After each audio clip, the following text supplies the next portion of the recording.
दोनों देशों ने यह माना है कि एलएसी पर पीस और ट्रैंक्विलिटी बहाल रखी जाएगी, जिस पर एलएसी की अपनी अपनी रेस्पेक्टिव पोजीशन और बाउंड्री क्वेश्चन का कोई असर नहीं माना जाएगा।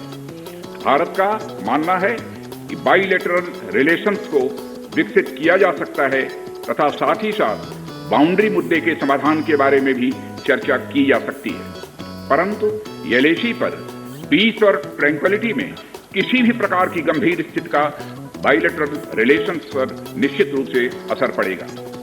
अप्रैल माह से ईस्टर्न लद्दाख की सीमा पर चाइना की सेनाओं की संख्या तथा उनके आर्मामेंट्स में काफी वृद्धि देखी गई है। मई महीने के प्रारंभ में चाइना ने गलवान घाटी क्षेत्र में हमारी ट्रूप्स के नॉर्मल ट्रेडिशनल पेट्रोलिंग पैटर्न में व्यवधान शुरू किया, जिसके कारण फेस ऑफ की स्थिति उत्पन्न हुई। ग्राउंड कमांडर्स द्वारा इस समस्या को सुलझाने के लिए विभिन्न समझौतों तथा प्रोटोकॉल के तहत वार्ता की जा रही थी।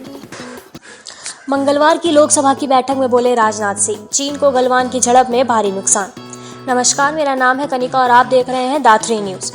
राजनाथ बोले कि चीन को गलवान की झड़प में भारी नुकसान हुआ है। वह अब बॉर्डर पर भारी तादाद में सेना और गोला बारूद जमा कर रहे हैं। एलएसी के ऊपर फ्रिक्शन बढ़ता हुआ देखकर दोनों तरफ के सैन्य कमांडरों ने 6 जून 2020 को मीटिंग की तथा इस बात पर सहमत बनी कि रेसिप्रोकल एक्शंस के द्वारा डिसएंगेजमेंट किया जाए।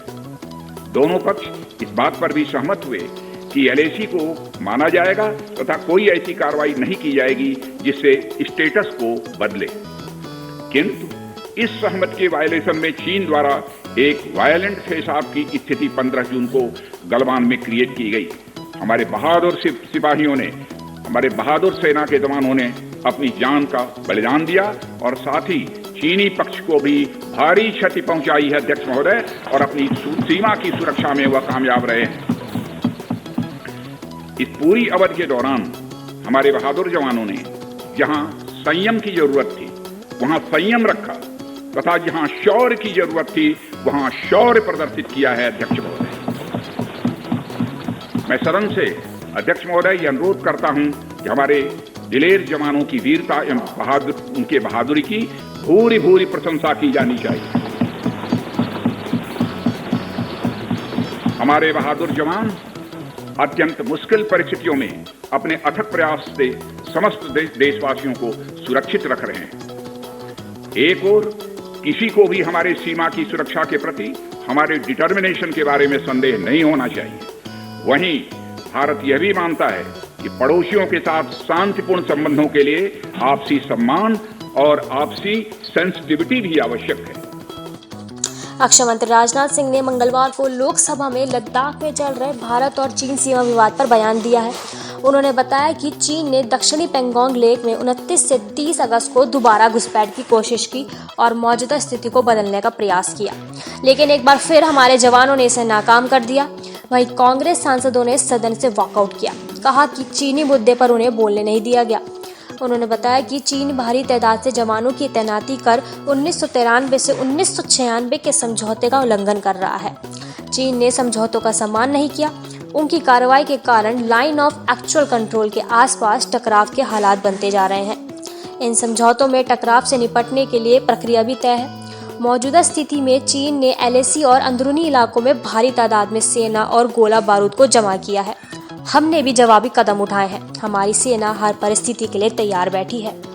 इस पर राहुल गांधी ने प्रधानमंत्री पर आरोप लगाया कि वह देश को गुमराह कर रहे हैं। राहुल गांधी ने ट्वीट किया कि रक्षा मंत्री के बयान से साफ है कि मोदी जी ने देश को चीनी अतिक्रमण पर गुमराह किया। हमारा देश हमेशा से भारतीय सेना के साथ खड़ा था और रहेगा, लेकिन मोदी जी आप कब चीन के खिलाफ खड़े होंगे? चीन से हमारे देश की जमीन कब वापस लेंगे? चीन का नाम लेने से डरो मत। राजनाथ ने कहा, हमें हमारी सेनाओं पर फक्र है। उन्होंने बोला कि सदन को आश्वस्त रहना चाहिए कि हमारी सेना इस चुनौती का सामना करेगी। हमें सेनाओं पर फक्र है। अब की स्थिति में संवेदनशील मुद्दे शामिल है, इसके लिए इसका ज्यादा खुलासा नहीं कर सकता। कोरोना की चुनौतीपूर्ण समय में भी सेना और आईटीबीपी की तैनाती हुई है। सरकार ने पिछले कुछ वर्षों में बॉर्डर इंफ्रास्ट्रक्चर पर ध्यान दिया है। हमने इसका बजट दुगना से भी ज्यादा बढ़ा दिया है। इसी बीच मई महीने के मध्य में चाइना द्वारा वेस्टर्न सेक्टर में कई स्थानों पर एलएसी पर ट्रांसग्रेशन करने की कोशिश की गई। इसमें कोंगकाला, बोगरा एंड पेंगोंग लेक का नॉर्थ बैंक शामिल है। इन कोशिशों को हमारी सेनाओं ने समय पर देख लिया तथा उसके लिए आवश्यक जवाबी कार्रवाई भी की है। अध्यक्ष महोदय, हमने चाइना को डिप्लोमेटिक तथा मिलिट्री चैनल्स के माध्यम से यह अवगत करा दिया कि इस प्रकार की गतिविधियां स्टेटस को यूनिलैटरली बदलने का प्रयास है और यह भी साफ कर दिया गया कि ये प्रयास हमें किसी भी सूरत में मंजूर नहीं है।